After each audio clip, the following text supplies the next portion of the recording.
What if I told you that one of the greatest crimes in American history wasn't solved because the criminal was smarter than the police?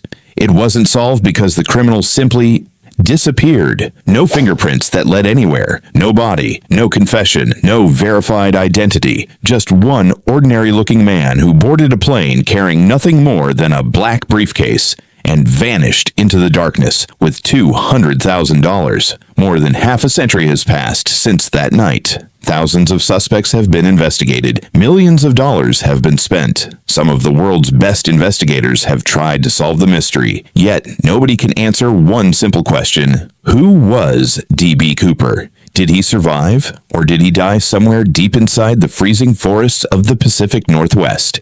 This is not fiction. This is not a Hollywood movie. Every major event you're about to hear actually happened. And even today, the mystery remains officially unsolved. It all began on November 24th, 1971. The day before Thanksgiving, airports across America were crowded with families, businessmen, college students, and holiday travelers. Nobody noticed the quiet man who walked into Portland International Airport. He wasn't famous. He wasn't nervous. He wasn't trying to hide. In fact, he looked like someone you might sit beside on any ordinary flight. He appeared to be in his 40s, around 6 feet tall, calm, well-dressed. He wore a dark business suit, a neatly pressed white shirt, a black tie secured with a simple tie clip, polished black shoes, and dark sunglasses. Nothing about him suggested danger. Nothing about him hinted that he was about to make history. He walked to the airline counter and bought a one-way ticket to Seattle. The ticket cost only $20. He gave the name Dan Cooper. Not D.B. Cooper, just Dan Cooper. That small detail would later become one of the biggest misunderstandings in criminal history. Because of a newspaper reporting error, the entire world would forever remember him by a name he never actually used.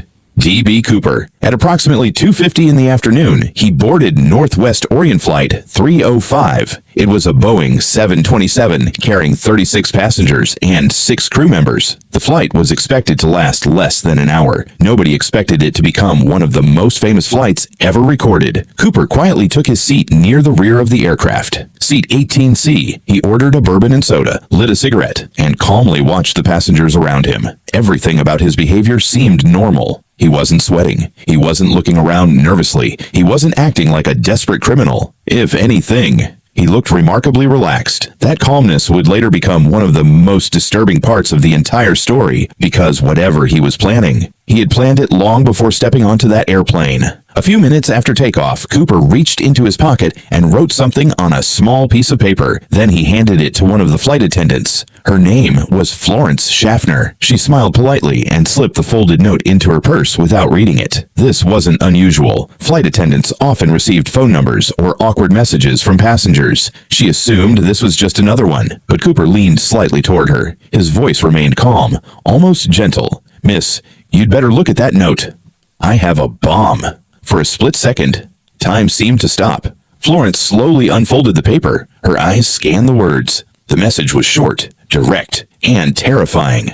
"I have a bomb in my briefcase." Her heartbeat instantly accelerated. She looked back at Cooper, expecting to see panic or anger. Instead, he looked completely relaxed, almost emotionless. He quietly asked her to sit beside him. She obeyed, without making a scene, without alerting the passengers, without screaming, because she knew that every second mattered. Once she sat down, Cooper slowly opened his black briefcase just enough for her to look inside. She didn't see wires scattered everywhere like in the movies. She didn't see a ticking countdown. Instead, she saw several red cylindrical objects connected by wires, attached to what appeared to be batteries. Was it a real bomb? No one knows for certain, even today. But in that moment, it looked real enough. And that was all that mattered. Cooper closed the briefcase. He looked directly at Florence. His expression never changed. His voice remained calm. "I want $200,000 in cash. I want 4 parachutes. And I want a fuel truck waiting when we land in Seattle." No shouting, no threats, no unnecessary words. He wasn't behaving like someone driven by emotion. He sounded like a businessman giving instructions during an ordinary meeting. Florence carefully memorized every demand before quietly delivering the message to the cockpit. Within minutes, the captain understood the situation. So did airline headquarters. Then the FBI. Then local police. Suddenly, one ordinary domestic flight had become the center of a national emergency.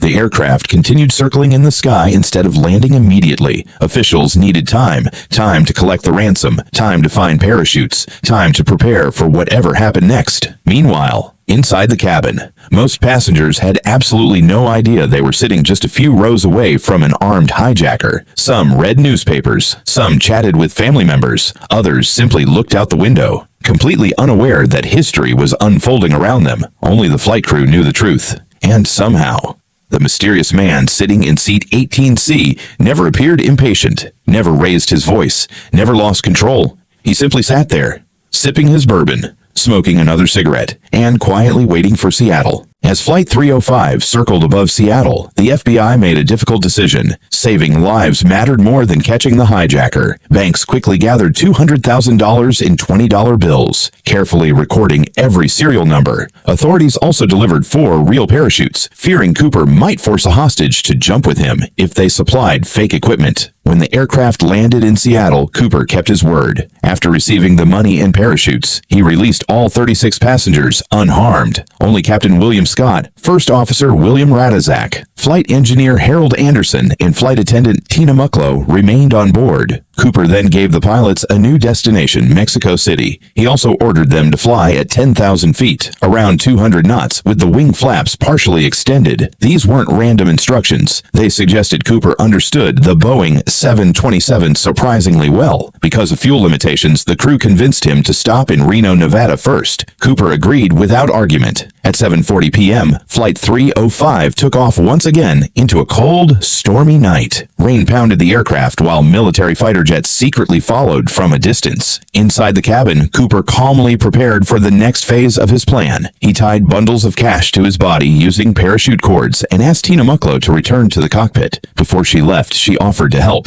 Cooper simply smiled. "No, I don't need anything else." They were the last confirmed words anyone ever heard him say. Minutes later, a warning light appeared in the cockpit. The rear staircase had been lowered. The pilots immediately informed air traffic control. Around 8:13 p.m., the aircraft suddenly jolted upward, as if a heavy weight had disappeared from the back. The crew couldn't see what had happened, but they all reached the same conclusion.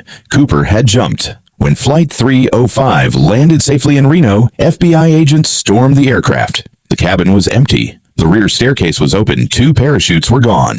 The ransom money had disappeared. And so had the man who called himself Dan Cooper. The FBI immediately launched one of the largest manhunts in American history. Helicopters searched forests. Military aircraft scanned mountains. Hundreds of agents explored rivers and valleys. But they found nothing. No body. No parachute. No briefcase. Not even a single trace proving whether Cooper had survived or died. The investigation then shifted toward the ransom money. Since every bill's serial number had been recorded, authorities believed Cooper would eventually make a mistake. Banks, casinos, hotels, and businesses across the country were warned to report any matching bills. None ever appeared. Years later, investigators re-examined the black clip-on tie Cooper had left behind. Using modern forensic technology, they discovered microscopic particles of titanium and other industrial metals embedded in the fabric. The evidence suggested Cooper may have worked in aerospace or advanced manufacturing, but it still couldn't identify him. Then, in 1980, the mystery deepened. An 8-year-old boy named Brian Ingram found several bundles of decaying $20 bills buried along the Columbia River. The FBI confirmed the serial numbers.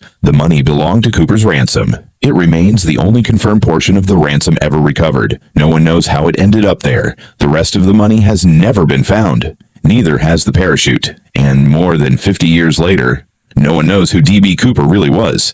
His true identity and his final fate remain one of the greatest unsolved mysteries in criminal history.